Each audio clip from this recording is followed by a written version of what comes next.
ధీరుడు సూర్యుడు ఈరోజు దేశం మొత్తం కూడా విజయ్ వైపు చూస్తుంది. దేశమేంది ప్రపంచమే విజయ్ వైపు చూస్తుంది. రేపే విజయ్ ప్రమాణం. కాంగ్రెస్ లెఫ్ట్ వీసీకే మద్దతు. టీవీకే శాసనసభ పక్ష నేతగా ఎన్నిక అయిందట. సో ఇక ప్రమాణ స్వీకారం రేపే చేస్తాడట. కాంగ్రెస్ ఒక 5 సీట్లు గెలిచింది. లెఫ్ట్ పార్టీ ఒక 2 సీట్లు, ఈ వీసీకే ఒక 2 సీట్లు గెలిచింది.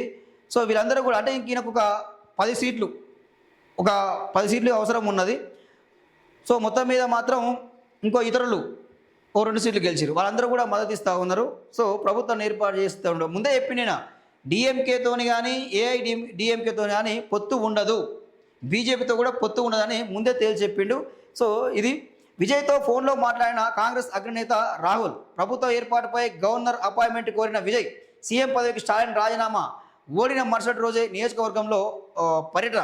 ఇది నాయకుడి గొప్ప లక్షణం. ఇది ప్రజా తీర్పుని గౌరవించాలి. నిన్ను ఓడగొట్టిరంటే కారణం ఏంది? నీ పాలన అనేది కరెక్ట్ లేకపోవడము. అదేవిధంగా ఈ ఉదయనిధి చేసిన కామెంట్స్ చాలా దెబ్బపడ్డది. ఆర్ఎస్ మీద, హిందూ భావజాలం మీద. కరోనా కన్నా డేంజర్ అని చెప్పి, మా సనాతన ధర్మం కరోనా కన్నా డేంజర్ అని చెప్పి ఆయన ఒక వివాదాస్పద వ్యాఖ్యలు చేసిండు. సో దాని పరిణామమే ఈరోజు ఈ ఓటమి. ఏదేమైనా విజయ్ తన ఫ్యాన్స్ను ఓటుగా మార్చుకోవడంలో సక్సెస్ అయ్యాడు. సో ఇక్కడ జనసేన పార్టీకి సంబంధించి చాలా సోషల్ మీడియాలో వైరల్ అవుతూ ఉన్నాయి కామెంట్స్. పవన్ కళ్యాణ్, నువ్వు విజయ్ని చూసి నేర్చుకో. విజయ్ లాగా నువ్వు సొంతంగా పోటీ చేయాలంటే నువ్వు పోటీ చేయలేకపోయినావు. ఆ టీడీపీతో కలిసి పొత్తులో నువ్వు ముందుకెళ్తా ఉన్నావు, నీకు ధైర్యం లేదు. ఆ విజయ్ చూడు పార్టీ పెట్టిండు, ఒంటరిగా పోటీ చేసిండు, ఈరోజు రాష్ట్రానికే ముఖ్యమంత్రి అయిన అని చెప్పి కూడా పవన్ కళ్యాణ్ ఉద్దేశించి సోషల్ మీడియాలో చాలా వార్తలు కూడా వైరల్ అవుతూ ఉన్నాయి. సో వాస్తవానికి కూడా ఒక రజనీకాంత్ చేయలేని పని. ఒక రజనీకాంత్ కూడా పార్టీ పెట్టంటే భయపడ్డాడు. పార్టీ పెట్టాలంటే భయపడి ఈరోజు ఆయన వెనక తగ్గిండు. ఒక కమల్ హాసన్ చేయలేని పని ఈరోజు విజయ్ చేసి చూపించిండు. వాస్తవానికి ఒక ఎంజీఆర్, ఒక జయలలిత, కరుణ అనేది సో వీళ్ళ వర్షన చేయలేండు. వాళ్ళందరూ కూడా సినిమా స్టార్లే. సో ఇక్కడ ఈయన సినిమా స్టారే. కానీ ఈయన కన్నా ఎక్కువ పేరు, అసలు విజయ్ కన్నా ఎక్కువ పేరు త్రిషాది మారుమోగుతూ ఉంది. త్రిష ఏ రోజు ఎలక్షన్ రాలి, ఆ పార్టీ మెంబర్ కాదు, ఏ రోజు ఎలక్షన్ క్యాంపెయిన్లో ఆమె పాల్గొనలేదు, టీవీకేకు ఓటేయమని చెప్పలేదు.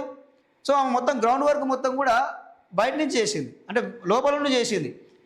సో తిరుపతి పోయింది, ఇంట్లోకి పోయింది. సో ఇక త్వరలో పెళ్ళి అంటున్నారు ప్రమాణ స్వీకారం అయిపోగానే.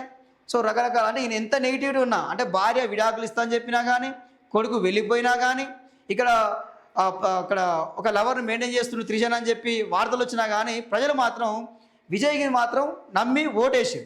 ఈరోజు గెలిపించారు. వాస్తవానికి కూడా అక్కడ ఎంజీఆర్కు, ఎన్టీఆర్కు, ఈరోజు మళ్ళీ విజయ్కి పార్టీ పెట్టిన తర్వాత అతిపెద్ద పార్టీగా అవతరించి విజయం వరించింది వీళ్ళకే.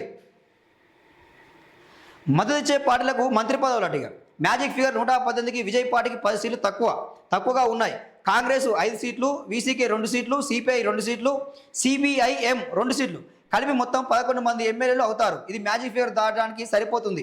టీవీకే ఇప్పటికే కాంగ్రెస్ తమిళనాడు విభాగాన్ని సంప్రదించింది. టీవీకే మద్దతు కోవడంతో రాత్రి 11:30 గంటలకు కాంగ్రెస్ శాసనసభ పక్షం కీలక సమావేశం నిర్వహించింది అంటూ ఇక్కడ వార్త వస్తున్నామండి. కాంగ్రెస్కు ఒక 2 మంత్రి పదవులు ఆఫర్ ఇచ్చినట్టు కూడా సమాచారం.